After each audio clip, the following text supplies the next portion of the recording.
بسم اللہ الرحمن الرحیم، السلام علیکم ورحمۃ اللہ وبرکاتہ۔ بچوں، آج ہم اسلامیہ جماعت 11ویں اس کا باب دوم، اس کا ایک حصہ ایمانیات پر مشتمل ہے، ایک عبادات پر۔ ایمانیات میں سے جو پہلا جز ہے توحید کے دلائل اور تقاضے، ٹھیک ہے، ہم یہ پڑھنے جا رہے ہیں۔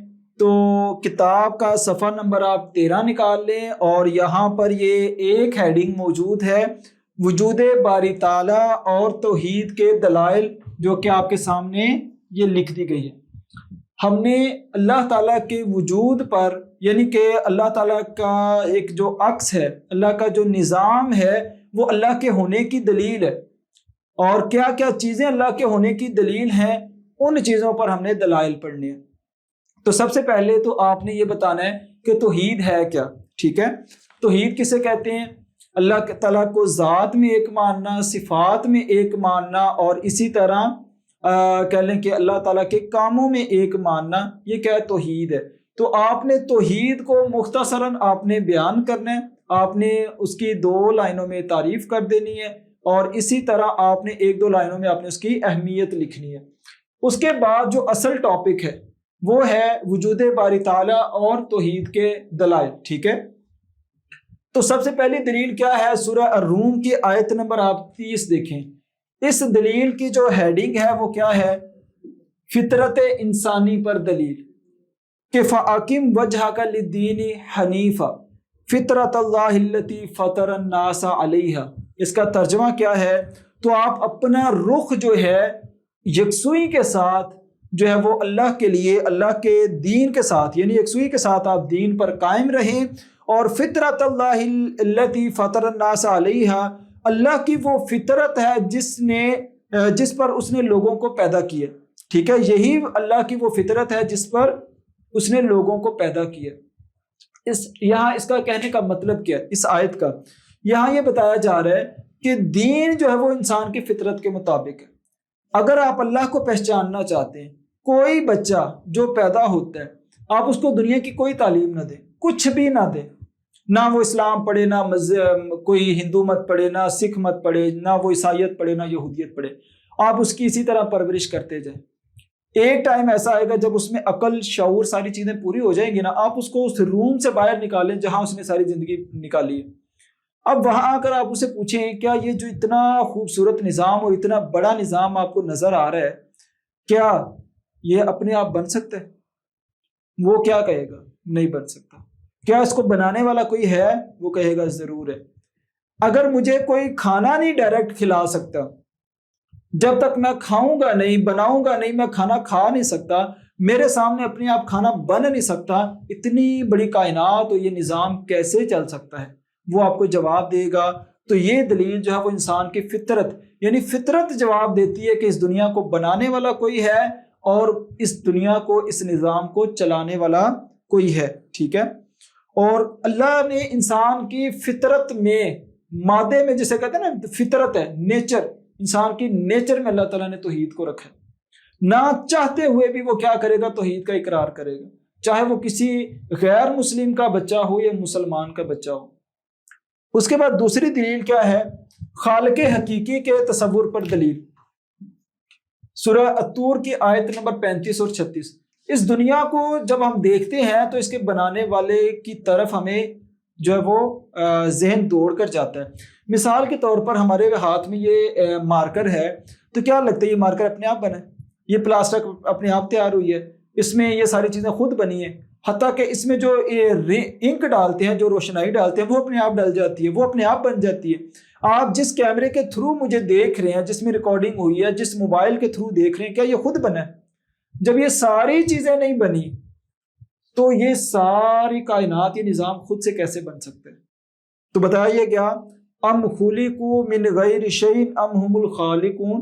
وہ لوگ جو یہ کہتے ہیں کہ ہم اللہ کے علاوہ کسی اور میں پوچھتے ہیں، اللہ تعالیٰ بتاتے ہیں، پوچھتے ہیں، سوال کرتے ہیں، آپ ان سے ذرا یہ تو پوچھو، جن کو تم لات و منات، عزا، مشرکین، یا آج کے دور کے، یا ہندو، جو جتنے بھی لوگ ہیں، آپ ذرا ان سے ایک سوال تو کریں کہ وہ خود پیدا کیے گئے ہیں، ٹھیک ہے، ام خلقوا من غیر شیء، کہ وہ پیدا کیے گئے ہیں، یا وہ پیدا کرنے والے ہیں، ٹھیک ہے؟ کیا وہ کسی خالق کے بغیر پیدا کیے گئے ہیں؟ ٹھیک ہے، ام خلقوا من غیر شیء، کہ وہ اپنے آپ سے پیدا ہو گئے ہیں، اس کو کسی خدا نے پیدا نہیں کیا۔ ام ہم الخالقون، یا وہ خود جو ہے وہ خود ہی اپنے خالق ہیں۔ آپ ذرا ان سے تو پوچھیں، یہ جو آج کے دور کے لوگوں کو انہوں نے بنا لیا کہ فلاں جو ہے وہ ہمارے خدا ہیں، فلاں ہمارے خدا ہیں، اللہ تعالیٰ فرماتے ہیں کیا ان کا یہ جو وجود ہے، یہ جو باڈی ہے جن سے وہ اللہ تعالیٰ کے علاوہ کسی سے دعا کرتے ہیں، کیا انہوں نے خود اپنے آپ کو پیدا کیا ہے یا وہ بغیر خدا کے پیدا ہو گئے؟ ذرا ایک چیز کا جواب تو دیں۔ ام خلق السماوات والارض، کیا انہوں نے آسمانوں اور زمینوں کو پیدا کیا ہے؟ بل لا یوقنون، ہرگز نہیں، بلکہ وہ اصل بات یہ ہے کہ وہ یقین ہی نہیں رکھتے۔ تو گویا کہ خالق حقیقی کا یہاں پہ تصور ہمیں نظر آتا ہے کہ اگر کسی ذات نے انسان کو پیدا کیا تو وہ اللہ کی ذات ہے۔ دنیا میں یا اللہ کے علاوہ کوئی بھی ایسی ذات جس کو دنیا پوری مل کر معبود بنا لے، وہ ایک چیز کا جواب دے، کیا اس نے خود کو پیدا کیا ہے یا وہ بغیر خدا کے پیدا ہوئی ہے وہ چیز، یا اس نے کچھ پیدا کیا ہے؟ تین چیزوں میں سے کسی ایک کا جواب دیں۔ جو چیز خود سے پیدا نہیں ہو سکتی وہ آگے کیا کسی کو کچھ دے گی؟ یہ جو مشرکین بت وغیرہ، یہ جو معبودان باطل ہیں، ان کو پیدا کرنے والی ذات کوئی اور ہے تو یہ خدا کیسے ہو سکتے ہیں؟ ہر وہ چیز جو پیدا خود نہیں ہو سکتی، جو محتاج ہے کھانے پینے کی، ہر طرح کی ضرورت کی، وہ کبھی خدا نہیں ہو سکتی۔ اور یہ چیز اللہ تعالیٰ نے سورہ الطور آیت نمبر 35 میں بیان کر دی اور 36 میں۔ اسی طرح تیسری دلیل ہے نظام کائنات پر دلیل۔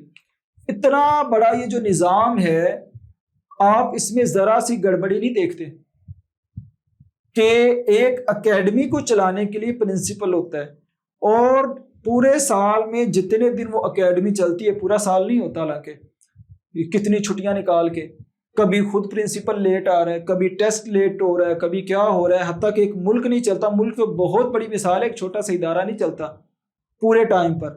اللہ کا نظام دیکھیں، سورج اپنے ٹائم پہ نکلتا ہے، اپنے ٹائم پہ غروب ہو جاتا ہے، چاند اپنے ٹائم پہ نکلتا ہے، اپنے ٹائم پہ غروب ہو جاتا ہے۔ کبھی بھی سورج چاند کی جگہ نہیں لے سکتا، چاند سورج کی جگہ نہیں لے سکتا، کبھی بھی اللہ کے نظام میں تبدیلی نہیں ہو سکتی۔ یہ سارے کا سارا اتنا منظم نظام، یہ چلا چلا کر ایک چیز کی گواہی دے رہا، اور وہ کیا ہے؟ اس کو بنانے والا، اس کو چلانے والا کون ہے؟ وہ اللہ کی ذات ہے۔ تو سورہ الملک کی آیت نمبر 34، آپ یہاں میں آپ کو ترجمہ پڑھ کے سناتا ہوں۔ وہ جس نے 7 آسمان اور نیچے بنائے، ٹھیک ہے، اور نیچے بنائے، تم رحمان کی تخلیق میں کوئی فرق دیکھتے ہو؟ ٹھیک ہے، اوپر نیچے بنائے کہ اللہ تعالیٰ نے طے بتایا، ایک آسمان، دوسرا، تیسرا، چوتھا، پانچواں، چھٹا، ساتواں، یعنی ساتواں اوپر ہے اور پہلا نیچے ہے۔ یہ 7 آسمان اللہ تعالیٰ نے اوپر نیچے بنائے۔ تم نگاہ تو ڈال کر دیکھو ان آسمانوں میں، ٹھیک ہے، کیا تمہیں کوئی شگاف نظر آتا ہے؟ یہ ایک چھت ہے نا، چھت میں لائٹ لگانے کے لیے ہم نے ہول کیا ہوا ہے، سوراخ کیا ہوا ہے، ہم محتاج ہیں کمرے کو روشن کرنے کے۔ اللہ نے اتنی کائنات کو، اتنی بڑی کائنات کو روشن کیا ہوا ہے، یہ کس چیز کی علامت ہے؟ یہ اللہ تعالیٰ کی توحید کی علامت ہے۔ اس کے بعد پھر تم دوبارہ نگاہ ڈالو، تم کیا کرو؟ دوبارہ نگاہ ڈالو، تم نگاہ دوبارہ ڈالو، تمہیں رحمان کی تخلیق میں کوئی کمی نظر نہیں آئے گی، حتیٰ کہ آپ کی جو نگاہ ہے نا وہ تھک کر واپس آ جائے گی، لیکن کبھی بھی اس میں تبدیلی، اللہ کے نظام میں یا تو نہ آپ کو تبدیلی بھی نہیں نظر آئے گی اور اس میں کوئی کمی بھی نہیں نظر آئے گی۔ اسی طرح یہاں پر جب وہ للشمس ينبغي لها ان تدرك القمر، نظام کائنات کے منظم ہونے پر دلیل، ٹھیک ہے، کہ نظام کائنات کا منظم ہونا کیا ہے کہ اللہ تعالیٰ نے سورج کو اس کے ٹائم کا پابند بنا دیا، چاند کو اس کے ٹائم کا پابند بنا دیا، موسموں کو ان کے آنے جانے کا پابند بنا دیا، دنوں کے روشن ہونے کو اور ڈھلنے کو پابند بنا دیا، حتیٰ کہ ہر چیز مقرر کر دی گئی ہے، کبھی بھی اس میں تبدیلی نہیں آ سکتی۔ اللہ کے حکم کے بغیر پتہ بھی نہیں گرتا، اللہ کے حکم کے بغیر زمین حرکت نہیں کرتی، پہاڑ نہیں ہلتے، اور جب اللہ کا حکم یہاں سے اٹھ جائے گا ہر چیز اسی ٹائم تباہ ہو جائے گی۔ یہاں آپ دیکھیں، للشمس ينبغي لها، سورج کے لیے یہ لائق ہی نہیں ہے کہ وہ کیا کرے، ان تدرک القمر، کہ وہ چاند کی جگہ لے لے، وہ چاند کو پا لے۔